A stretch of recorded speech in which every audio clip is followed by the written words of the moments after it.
আলহামদুলিল্লাহ আসসালাতু ওয়াসসালামু আলা রাসূলিল্লাহ। আমাদের তখতি নম্বর ২৬ শুরু হয়ে গেছিল, যেখানে ৩টে পার্ট হয়ে গেছে ভিডিওর, যেখানে আমি ওভারঅল এতটা পর্যন্ত পড়িয়ে ফেলেছি। ইনশাআল্লাহ আজকের আমরা এখান থেকে পড়া শুরু করব। পেজ নাম্বার হচ্ছে ৪৭। তাহলে চলুন পড়াটা শুরু করি। আউযু বিল্লাহি মিনাশ শাইতানির রাজিম। বিসমিল্লাহির রহমানির রহিম। সিন জবর সা, লাম খারা জবর লা, সালা, মিম দু পেশ মুন, সালামুন। আচ্ছা দেখুন এখানে কি আসলো। এখানে এটা আমি তখতি নম্বর ৭ পড়িয়ে ফেলেছি। ডিসক্রিপশানে সমস্ত তখতির লিঙ্ক আছে, তখতি নম্বর ৭ লিঙ্ক আছে। যদি আপনারা ওয়াকফের কায়দা, এটা হচ্ছে তখতি নম্বর ৭ জিনিস, ওয়াকফের কায়দা, যদি সেই ভিডিওটা না দেখে থাকেন আগে সেটা দেখে নিন, ঠিক আছে? তারপরে এই ভিডিওটা দেখবেন। এখানে এটা আসলো ওয়াকফের চিহ্ন। ওয়াকফ মানে হচ্ছে থামা, তো ওয়াকফের চিহ্ন। তো উপরে হচ্ছে আয়াত কুফি আর নিচে হচ্ছে কফা। দুটো চিহ্ন দিয়েছে, আয়াত কুফি দিয়েছে, কফা দিয়েছে। দুটোর মধ্যে যে কোনো একটার কাজ করতে হবে। হয় আপনি আয়াত কুফির কাজ করুন, নয় আপনি কফায়ের কাজ করুন। আমি বলেছিলাম যে লাম আলিফে, ঠিক আছে, থামতেও পারেন না। লাম আলিফে একদম থামা যাবেই না, টানা যুক্ত করে পড়তে হবে লাম আলিফ আসলে। ঠিক তেমনি মিম আসলে থামতেই হবে সেখানে। যদি মিম আসতো থামতেই হতো। তাছাড়া বাকি নর্মালি যে সমস্ত চিহ্নগুলো আছে সেখানে থামতেও পারেন, নাও থামতে পারেন, আপনার ইচ্ছা। তো এখানে আমি কফায়ের কাজ করছি। আয়াত কুফির কাজ কি? এখানে আমি বলেছিলাম আয়াত কুফি দুবার আসবে, তো এখানে কোথাও না কোথাও আয়াত কুফি আছে। দেখি, এই তো এখানে দেখুন আয়াত কুফি আছে না? তো আয়াত কুফির কাজ কি? আপনি যদি এখানে থামলেন তাহলে এখানে থামা যাবে না, এখানে তাহলে যুক্ত করে পড়তে হবে। অথবা যদি আপনি এখানে থামলেন না, ধরে নিন আমি মিন কুল্লি আমরিন, এখানে থামলাম না, তাহলে আমাকে এখানে থামতেই হবে, ঠিক আছে? তো দেখুন এখানে আয়াতে কুফির, আমরা তো যখন এর আগের ক্লাসে এতটা পর্যন্ত পড়েছিলাম, তো আগের ক্লাসে যখন আমরা এতটা পর্যন্ত পড়েছিলাম, তো আমরা এখানে থেমেছিলাম। আয়াতে কুফি আছে, এখানে থেমেছিলাম।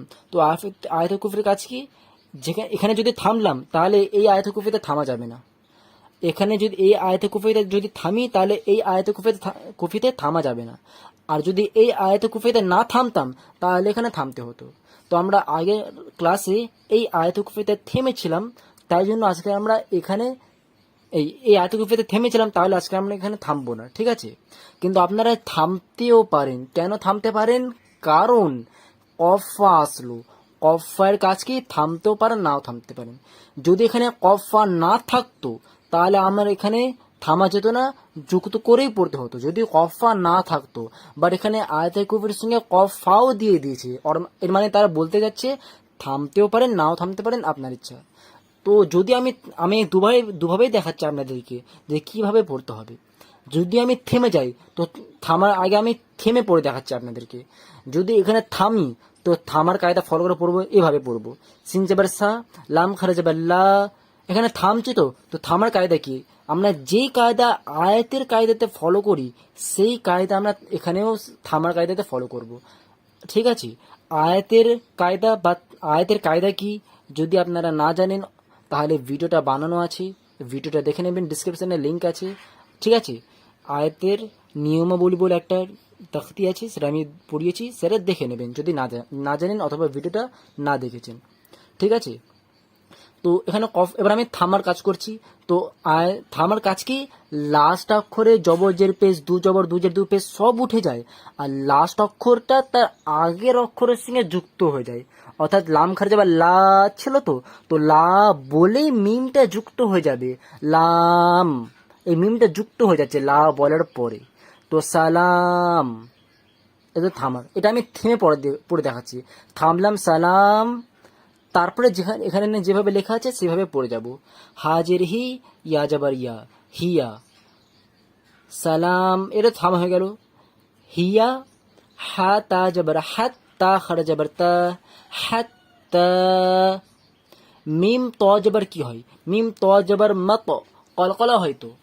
কফ তবা জিম দাল এই পাঁচটা অক্ষর যখন সাকিন থাকে অথবা এই পাঁচটা অক্ষর যখন কোনো অক্ষরের সঙ্গে যুক্ত হয় তাহলে সেখানে কলকলা করতে হয়। তো কলকলা অক্ষর যুক্ত হচ্ছে, তো এখানে কলকলা করতে হবে। মিম ত জবর মত না হয়ে মত, কলকলা। এটা আমি কলকলা কায়দায় পড়িয়েছি। সব কায়দাগুলো আমার প্লেলিস্টটা চ্যানেলের মধ্যে প্লেলিস্টটা আছে, না জানেন অথবা ভিডিও না দেখে থাকেন সেটাকে দেখে নেবেন। মিম ত জবর মত, লাম জবর লা, মত লা। আচ্ছা মত করছি না আমি, মত করছি না, মত, তটা হালকা করে আসছে, মত। লাম লাম জবর লা, লাম জবর লা। এই আইন জের আছে, বাট এই আইনের সঙ্গে এই লামটা যুক্ত হবে কেন? কারণ লামে সাকিন আছে, তো এই লামটা এই আইনের সঙ্গে যুক্ত হবে। আইন লাম জের আইল, মত লাইল, মত লাইল, মত লাইল।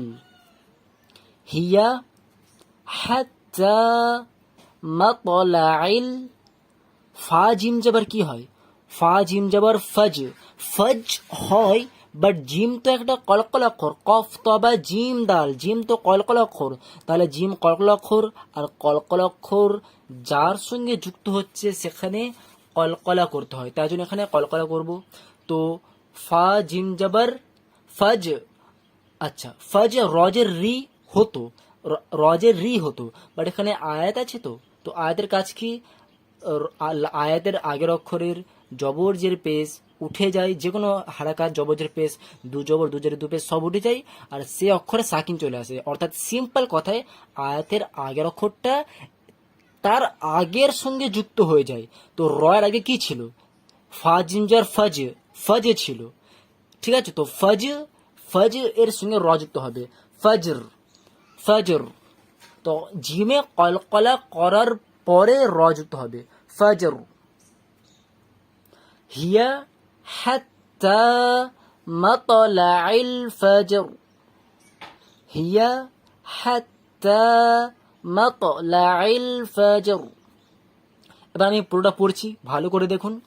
সালাম হিয়া হাত্তা মাতলাইল ফজর। এটা আমি কি করলাম? এখানে আমি থেমে পড়লে এভাবে পড়তাম সেটা দেখালাম। সালাম, থামলাম আগে, সালাম হিয়া হাত্তা মাতলাইল ফজর, হলো। এবার যদি আমি এখানে না থামতাম, আমি তো এখানে নাও থামতে পারি, ঠিক আছে? কফের কাজকে থামতেও পারো, নাও থামতে পারো। আয়াতে কুফিতে এখানে থামা যাবে না। তো যদি না থামতাম তাহলে কি করে পড়তাম? টানা পড়ে যেতাম, পুরো একদম টানা পড়ে যেতাম, নর্মালি একদম, ঠিক আছে? পুরো নর্মালি পড়ে যেতাম এভাবে। সালাম, মিম দুপেশ কি হয়? মিম দুপেশ মুন হয়, তো মুন পুরো বলবো নর্মালি। সালামুন হিয়া হাত্তা মাতলাইল ফজর, ঠিক আছে? তো এবার দেখুন একটা কথা বলে দিই, সালাম বলে যে যদি থামেন, যদি থামছেন, তাহলে থামলে আপনারা আরামসে নিঃশ্বাস নিতে পারেন। সালাম, আমি 1 সেকেন্ডের মতো থামলাম, নিঃশ্বাসও নিতে পারি।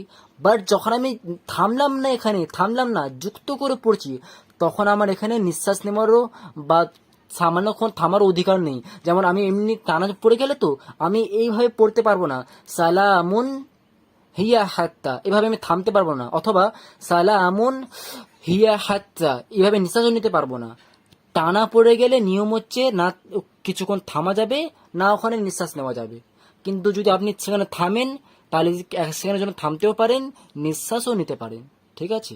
তো এখানে যদি আমি যুক্ত করি পড়ে তাহলে এইভাবে পড়বো, সালামুন হিয়া হাত্তা মাতলাইল ফজর, হলো। তো একটু বেশিক্ষণ লেগে গেল একটা আয়াতেই, তো একটা আয়াতই আজকের থাক। নেক্সট ভিডিওতে ইনশাল্লাহ আমরা এখান থেকে পড়া শুরু করব। কোনো প্রকার ডাউট বা কোশ্চেন থাকলে অবশ্যই কমেন্টে জিজ্ঞাসা করবেন। ওয়াসসালাম।